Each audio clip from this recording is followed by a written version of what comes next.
Muitos pensam que instalar um sistema de proteção contra descargas atmosféricas é apenas colocar um para-raios no topo do prédio e esquecer, mas a realidade é bem diferente. Nesse vídeo, meu SPDA tem de acompanhar as recomendações da NBR 5419 de 2026. O que garante a eficácia de um SPDA? Eu trago reflexões cruciais baseadas na NBR 5419 que todo profissional e gestor precisa entender. Quando o raio cai, não há tempo para reação. Não há tempo para tomar nenhuma medida de proteção. Não há tempo de vestir um EPI. A eficácia do SPDA depende exclusivamente de engenharia prévia e não da ação humana no momento da ocorrência. A NBR 5419 de 2026, em seu item 7.1.1, diz que a eficácia de qualquer SPDA depende de dimensionamento, instalação, inspeção e manutenção corretos. Observe, a eficácia do SPDA não depende de treinamento da equipe, não depende de medidas administrativas, não depende de EPCs e nem de EPIs. O SPDA adequadamente dimensionado, instalado, inspecionado e manutenido é a única medida de proteção real contra os raios. Se o SPDA falhar, não há plano B. Sabendo disso, meu SPDA tem de acompanhar as recomendações da NBR 5419 de 2026. Vamos entender melhor? Vamos começar com a NBR 5419 de 2015. Sim, de 2015. Adiante chamaremos a NBR 5419 de 2026. O título 7 trata de manutenção, inspeção e documentação do SPDA. Vamos ler os itens 7.1 e 7.2. A eficácia de qualquer SPDA depende de sua instalação, manutenção e métodos de ensaios utilizados. Portanto, não depende de treinamento de pessoal, não depende de procedimentos de trabalho, não depende de medidas de organização, não depende de EPCs e nem de EPIs. O SPDA é a única medida de proteção contra raios e, consequentemente, um dos objetivos da inspeção é assegurar que o SPDA esteja de acordo com o projeto baseado nesta norma. Então, se a NBR 5419 foi alterada, temos de ajustar nosso projeto e nossa instalação, tal como a norma atual exige, nas palavras da 5419 de 2015. Faz sentido. A norma reflete o estado da arte do SPDA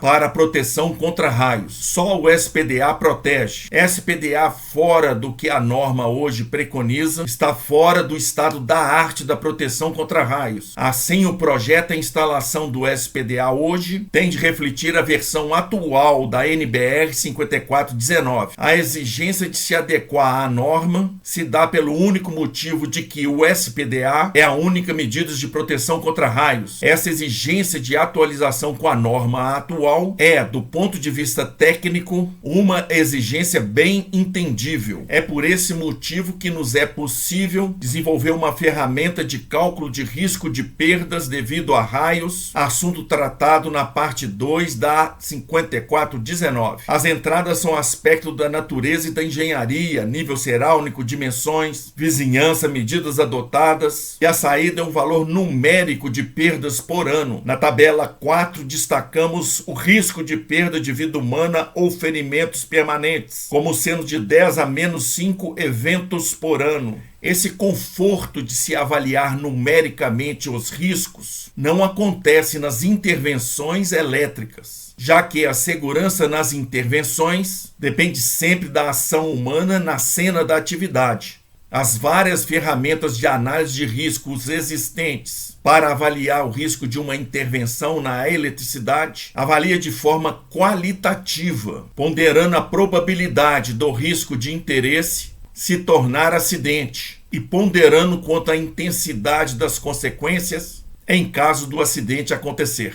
A saída dessa análise de risco, evidentemente, é qualitativa. Como exemplo, veja essa tabela de análise de excesso de risco, empregada na NR03 embargo e interdição. Nessa técnica, há duas análises de risco. Uma da situação encontrada em campo e outra da situação exigida pela norma regulamentadora pertinente. Não vamos estudá-la agora, mas observe as entradas de consequências e probabilidade da situação de campo, primeira e segundas colunas. Observe as ponderações, leve, significativa e severa, rara, remota, possível e provável. As entradas da situação de referência se encontram na penúltima e antepenúltima linha. Entradas também qualitativas. Observe as saídas dessa análise de risco comparativa. Extremo, substancial, moderado, pequeno ou nenhum. Voltemos ao SPDA. Vamos ver como está na NBR 5419 de 2026. 711. A eficácia de qualquer SPDA depende de dimensionamento, instalação, inspeção e manutenção corretos. Mesmo sentido do registrado em 2015. 731. Objetivo. O objetivo das inspeções é assegurar que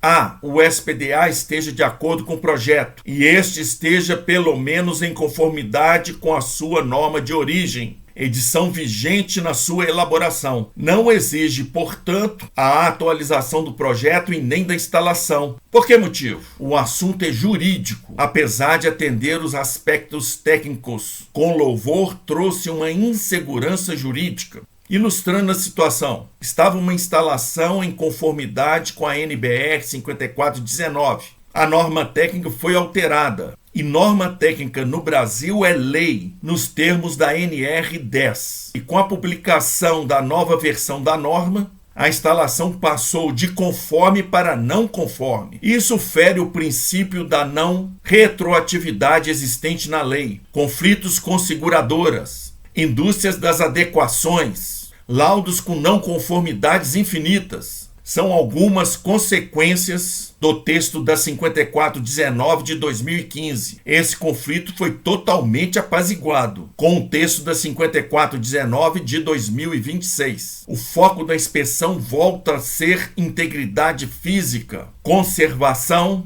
e o cumprimento do projeto original. Alerta aos projetistas, instaladores e responsáveis pelo SPDA. É necessário um cuidado especial na produção das documentações do SPDA. É necessário um cuidado especial na preservação dessa documentação, aspecto já provido pelo Prontuário das Instalações Elétricas, PIE, conforme item 10.15.6 da NR10. É necessário manter uma cópia da norma técnica, da data do projeto, junto à documentação do projeto de SPDA.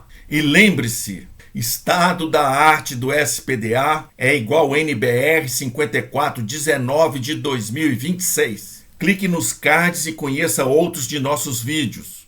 Mudança na NBR 5419. O que é preciso fazer agora em minhas instalações? NBR 5419-2026. Distância de separação entre SPDA e ferragens estruturais.